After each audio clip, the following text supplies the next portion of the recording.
সপ্তাহের রবিবারটা বাড়ির পুরুষ মানুষদের কাছে যেন এক অভিশাপ। সারা সপ্তাহটা কাটলো এবারে পরীক্ষার খাতা দেখতে দেখতে। কোথায় ভাবলাম একটু জমিয়ে ঘুমোবো, তার জো আছে। সকাল থেকে গিনি লম্বা ফর্দ নিয়ে হাজির। কি গো বাবা, আইসক্রিমের দোকান তো চলে গেল। তোমাকে যে বললাম আইসক্রিম কিনে দিতে। না মা, ওটি আর হচ্ছে না। আমি তোমার আইসক্রিম কিনে দিই, তারপর বাড়িতে গিয়ে তোমার মায়ের কাছে বকা খাই। আমি বাড়িতে গিয়ে মাকে কিচ্ছু বলবো না। দাও না, কিনে দাও না। একদম নয়, এই কিছুদিন আগেই জ্বর থেকে উঠেছো, এখন একদম ঠান্ডা খাওয়া বারণ। মেয়ের সাথে কথা বলতে বলতে খেয়ালই ছিল না সামনে বাম্পার আসছে। আচমকাই পড়ে গেলাম বাজারে মুখে, কানাইদার দোকানের সামনে। বাবা! আরে আরে গেল গেল, আরে কেউ ধরো রে। নিজেকে কোনোভাবে সামনে নিয়ে উঠে দাঁড়ালাম। তড়ি ঘড়ি তন্নিকে তুলতে যাব, একটা অদ্ভুত কাণ্ড দেখে থমকে গেলাম। এক মুহূর্তে খেয়াল হলো একটি লোকের পায়ের কাছে তন্নি ছিটকে পড়েছে। লোকটার অদ্ভুত আচরণ আমায় ভীষণ অবাক করলো। ড্রেনের পাশে থাকা কতগুলো জংলা গাছ টেনে টেনে ওগুলো শিকড় বের করছে। মাথাটা গরম হয়ে গেল। আপনি তো আশ্চর্য মানুষ আছেন দাদা। আপনার পায়ের কাছে একটা বাচ্চা মেয়ে পড়ে কাঁদছে, আর আপনি। আরে কেন মুখ খারাপ করছো মাস্টার? ওর মাথা ঠিক নেই। লোকটা কাজের নিমগ্নতা ভেঙে আমার দিকে তাকালো। ভালোভাবে দেখতেই আমার স্মৃতির সাগরে যেন একটা ঢেউ উঠে গেল। হিমাদ্রি? কিন্তু এ কি অবস্থা হয়েছে ওর? বাবা, এদিকে দেখো, আমার পা থেকে রক্ত বেরোচ্ছে। হ্যাঁ মা, এই তো বাড়ি চলো, আমি ওষুধ লাগিয়ে দিচ্ছি। তন্নির সাথে কথা বলার পর হিমাদ্রির দিকে তাকাতেই দেখি হিমাদ্রি উধাও। আশপাশে কোথাও ওর চিহ্ন খুঁজে পেলাম না। কিভাবে যেন কর্পূরের মতো উবে গেল। তন্নির কান্নায় হিমাদ্রির সাথে অদ্ভুত সাক্ষাৎ সাময়িক আমার মনে বিরতি এনে দিলেও মনের মধ্যে আমার শুরু হয়ে গেছে যেন স্মৃতির রণনৃত্য।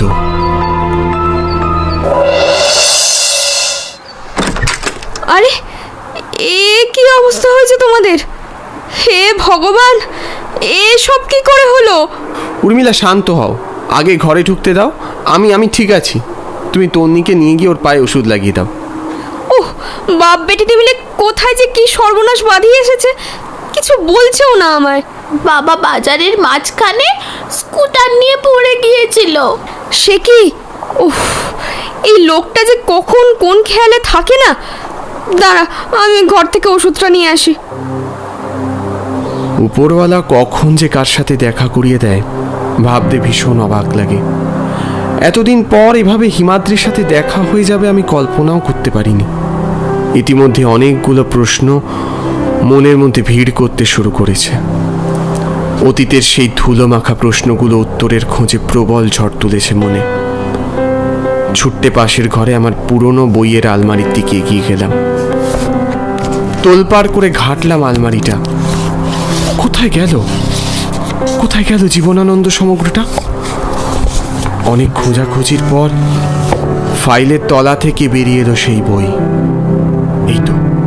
কি গো, তোমার কানে কি কোনো কথা যাচ্ছে না নাকি? আমি ওষুধটা নিয়ে কখন থেকে দাঁড়িয়ে আছি বলো তো? এখন বিরক্ত করো না, ওষুধটা টেবিলে রেখে দাও। বাবা, আমি বিরক্ত করছি? বেশ, ওষুধটা এখানে রাখলাম, যা ইচ্ছে হয় তাই করো। বইয়ের 513 নম্বর পাতা থেকে সেই ছবিটা ফের বেরিয়ে এলো। 13 বছর আগের সেই স্মৃতি। তারপর জানলা দিয়ে একটা দমকা হাওয়া ভাসিয়ে নিয়ে গেল সেই ঝরা পাতাদের সময়। তারপর কালকে বাড়িতে ফিরে কোনো অশান্তি হয়নি তো? ছাড়ো তো ওসব। নিজেরা ঠিকমতো দায়িত্ব পালন করতে পারবে না, তাদের কাছে আবার শিখতে হবে সময়বোধ। এখানে নাটের গুরু কে বলো তো? আমার বৌদি। ওই এখন বাবা মার কানে বিষ ঢেলে আমাকে ওদের কাছে চক্ষুশূল করে দিচ্ছে। আর আমার দাদাটাও হয়েছে তেমন। আরে শান্ত হও, মাথা ঠান্ডা করো। এত ভেবে ভেবে নিজের মুখটার কি অবস্থা করেছো দেখেছো? সংসারে থাকতে গেলে একটু আধটু ঠোকাঠুকি লাগে। তোমার কি দরকার বলো না? আমি আছি তো। ছি ছি, রোজ রোজ তোমার থেকে কতই বা সাহায্য নেব বলো? কথা না বাড়িয়ে এই টাকাটা ধরো। কি রে স্বপ্নময়, ক্লাসে যাবি না? পরীক্ষার আর কটা দিন আছে খেয়াল করেছিস? ওই এলেন জ্ঞানের হাড়ি। আহ, এরম বলো না। হিমাদ্রি একটু খ্যাপাটে হলেও ও কিন্তু ক্লাসের টপার। ওর কথাটা একটু শোনা ভালো। হ্যাঁ, যাচ্ছি, তুই যা। কলেজে ঢোকার পর থেকে সমাপিকার সাথে এক অদ্ভুত ঘনিষ্ঠতা তৈরি হয়েছিল আমার সাথে। যৌবনের সেই প্রথম প্রেম। আমি আজও সমাপিকাকে ভুলতে পারিনি, ওর সাথে কাটানো মুহূর্তগুলোকেও না।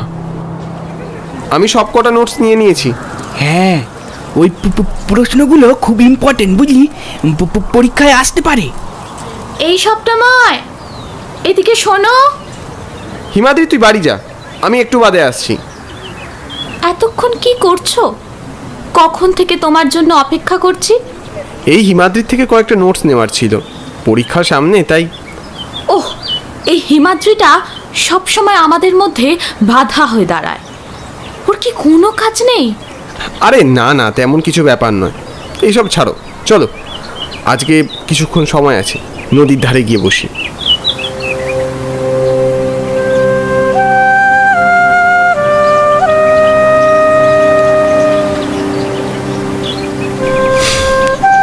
সেসব কি দিন ছিল, কত স্মৃতি সমাপিকার সাথে। কিন্তু হঠাৎ একদিন সব এক লহমায় থমকে গেল।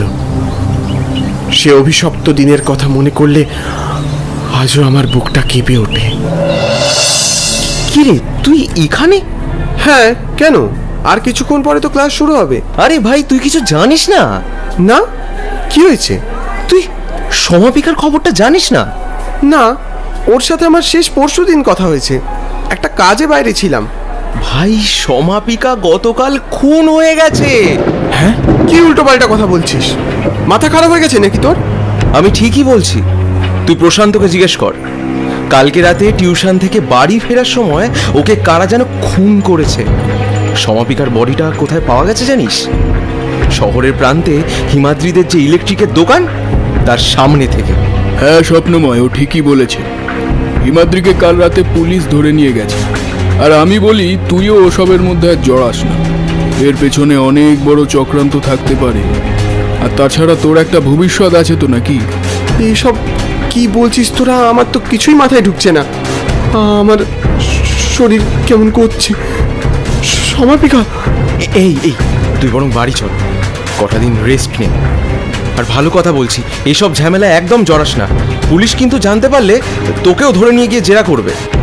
আর আর মনে করিস, সমাপিকা একটা দমকা হাওয়া তোর জীবনে এসেছিল, আজ আর নেই। এরপর বহুকাল কেটে গেছে ওই ঘটনার পর। নদী দিয়ে কত যে জল বয়ে গেছে তার ঠিক নেই। কলেজের পর পরীক্ষার প্রস্তুতি, চাকরি পাওয়া, বিয়ে। হিমাদ্রির খোঁজ করব ভেবেও পিছিয়ে এসেছি, পাছে আমিও কোনো সমস্যায় পড়ে যাই। তবে আজ ওই হিমাদ্রির বিকারগ্রস্ত রূপ দেখে আমার পুরনো ক্ষতটা যেন আবার তাজা হয়ে গেল। আচ্ছা, আজকে দুপুরে খাবে না বলে ঠিক করেছো নাকি? হ্যাঁ, এই তো এক্ষুনি বাজারে যাচ্ছি। এত বেলায় তুমি বাজারে যাবে? থাক, কোথাও গিয়ে কাজ নেই। সেদ্ধ ভাত করেছি, হাত মুখ ধুয়ে খেতে এসো।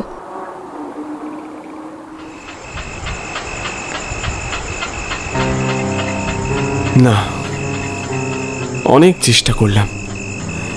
হিমাদ্রির সাথে দেখা হওয়ার পর থেকে কোনো কিছুতেই যেন মন বসাতে পারছি না। মনে হাজার প্রশ্ন ভিড় করেছে। হিমাদ্রি এত বছর কোথায় ছিল? এখন কি করে ও? কোথায় থাকে?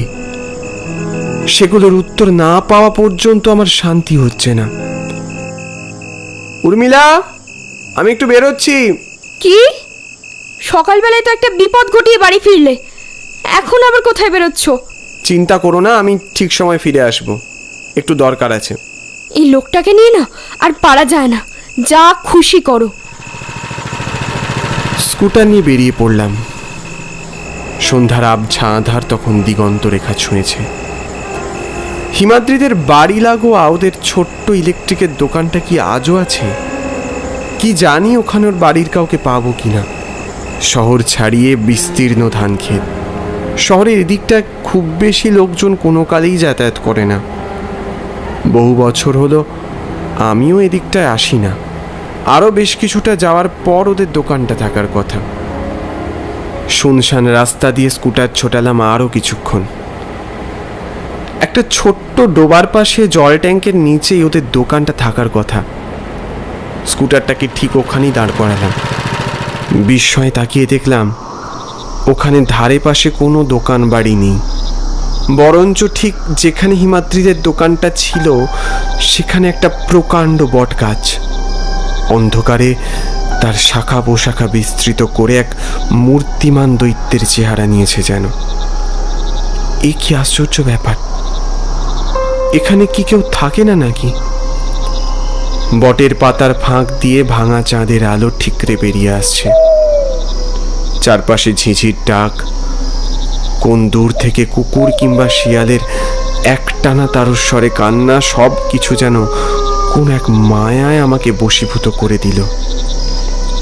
কয়েক পা এগিয়ে চললাম সেই বট গাছের দিকে। আজ এত দেরি করলে যে? দেখো তোমার জন্য কি কি এনেছি। তোমার প্রিয় বনো ফুল। এভাবে ডাকলে আমায়? জানো না আমার এভাবে আসতে কত কষ্ট হয়। তবে তুমি আমার জন্য এমন মায়াবী রাতে বনফুলের মালা আনো, এ আমার বড় ভালো লাগে। প্রথমে খুব আস্তে শোনা গেলেও গলার স্বর দুটো খুব ভালোভাবে খেয়াল করতেই আমার ষষ্ঠ ইন্দ্রিয় যেন কেঁপে উঠল। সমাপিকা, হিমাদ্রি! বটগাছের ওপাশ থেকে হিমাদ্রি আর সমাপিকার কথোপকথন। এও কি সম্ভব? হিমাদ্রি না হয় বেঁচে আছে, কিন্তু সমাপিকা? উল্কা গতিতে গিয়ে গাছের পিছনে উঁকি দিলাম। ওখানে চাল চুলোহীন হিমাদ্রিকে দেখলাম, আর দেখলাম গাছের শাখা প্রশাখায় বাঁধা কতগুলো পুটলি, আর সামনে মাটিতে কিছু আঁকি বুকি। সেখানে একটা মোমবাতি, আর দেখলাম কতগুলো বুনো ফুল, যেগুলো হিমাদ্রি ট্রেনের পাশ থেকে এনেছিল। মানুষ মরে গেলে শরীরের ওপর মায়া ত্যাগ করে দিতে হয়। তুমি তো জানো আমার এই শরীর থেকে আমি কিভাবে মুক্তি পেয়েছি। সমাপিকার কথাগুলো যেন বাতাসের কোল থেকে ভেসে আসছে। ছুটতে হিমাদ্রির সামনে গিয়ে দাঁড়ালাম। এই কে কে কে? চলে যাও, চলে যাও, এখান থেকে চলে যাও। হিমাদ্রি কিরম যেন উদ্ভ্রান্তির মতো শুরু করলো। এই হিমাদ্রি, তুই আমায় চিনতে পারছিস না? আমি স্বপ্নময়, তোর বন্ধু। আমার কোনো বন্ধু নেই, কোনো বন্ধু নেই আমার। চলে যাও, চলে যাও এখান থেকে। ঠিক আছে ঠিক আছে, আমি চলে যাচ্ছি, কিন্তু কিন্তু তুই সমাপিকাকে। এই এই এইখান থেকে যাবে? হিমাদ্রি একটা চেলা কাঠ নিয়ে তেড়ে এলো। বেগতিক বুঝে আমি দৌড়ে স্কুটারের কাছে যাব, আর এক হাত দু হাত বাকি। তার আগেই আমার পাটাকে যেন কি মাটির সাথে টেনে ধরলো। শত চেষ্টাতেও এক চুল নড়াতে পারলাম না আমার গোটা শরীরটা। দাঁড়াও দাঁড়াও, এত তাড়া কিসের? এত দূর যখন চলেই এসেছো, আর কিছুক্ষণ না হয় এখানে থেকেই যাও। সমাপিকা, সমাপিকা কোথায় তুমি? তোমায় দেখতে পাচ্ছি না কেন? তোমার কথা কত ভেবেছি তুমি জানো? কলেজে শুনলাম তুমি মারা গেছো। তারপর থেকে তোমার মতো আমি আর কাউকে কোনো দিন ভালোবাসতে পারিনি। চুপ কর, একদম চুপ কর। আর একটা কথা বললে এখানেই শেষ করে দেবো। ওর গর্জনে আশপাশে কোথায় যেন বিদ্যুৎ পড়ল। ভালোবাসার নামে এত বড় বড় কথা বলতে লজ্জা করছে না তোর? ভালোবাসাকে আমি ঘৃণা করি। ওই দিনের পর থেকে আমার কথা কতবার ভেবেছিস? হ্যাঁ, বিশ্বাস করো সমাপিকা, আমি আমি থাক থাক। এত ভয় যে ওই দিনের পর থেকে একবারও মনে হলো না আমার কথা। তাহলে যদিও তোদের এই ভালো মানুষের আবরণটা খুলে যেত। এসব কি কি বলছো তুমি? হ্যাঁ হ্যাঁ, ঠিকই বলছি। ভালো করে ওদিকে তাকিয়ে দেখ। দেখ ওই ছেলেটার কি হয়েছে, কি দোষ করেছিল ও? কি দোষ করেছিল? আমায় ছেড়ে দাও, বাড়িতে আমার ছোট মেয়ে আছে, আমায় ছেড়ে দাও। আমার ভীষণ হাসি পাচ্ছে তোর কথা শুনে। তোরা স্বার্থপর ছিলিস আর আজও আছিস। তোকে ভালোবাসা ছিল আমার সবচেয়ে বড় অপরাধ, নইলে সেদিন এত যন্ত্রণা পেয়ে আমাকে মরতে হতো না। এইবার সমাপিকার আবছা শরীর ধান ক্ষেতের মধ্যে মায়াবী চাঁদের আলোয় সামনে এলো। ওর সারা শরীর কাটা ছেঁড়া, গলায় মোটা দড়ির দাগ। এ কি অবস্থা হয়েছে তোমার? কেন আমায় দেখতে চেয়েছিলে না? কেমন লাগছে আমায় দেখতে? তোকে ভালোবেসেছিলাম বলে তোর বড় লোক বাবা আমার এই হাল করেছিল। দেখ, তোকে বাইরে পাঠিয়ে কতগুলো গুন্ডা আমার পেছনে লেলিয়ে দিল, তারপর হিমাদ্রির দোকানের সামনে আমাকে খুন করলো। ভুল খবর রটিয়ে হিমাদ্রিকে ভাসিয়ে দিল। হিমাদ্রির মা এসব সহ্য করতে না পেরে বিষ খেলো আর হয়ে পড়ল মানসিক ভারসাম্যহীন। কি বলছো এসব তুমি? জানি জানি, এসব কথা কিচ্ছু বিশ্বাস হবে না, তবে এইসব কিছু না হলে জানতামই না হিমাদ্রি আমায় মনে মনে কতটা ভালোবাসে। ও প্রাণপণে চেষ্টা করেছিল সেদিন আমায় বাঁচানোর, কিন্তু না, গুন্ডাগুলো ওকেও খুব মারলো। তুই তো দিব্যি সুখে আছিস আর আমরা প্রেতে মানুষে দিন কাটাচ্ছি, তাই না? আমার আত্মারাম খাঁচা ছাড়া হয়ে গেল।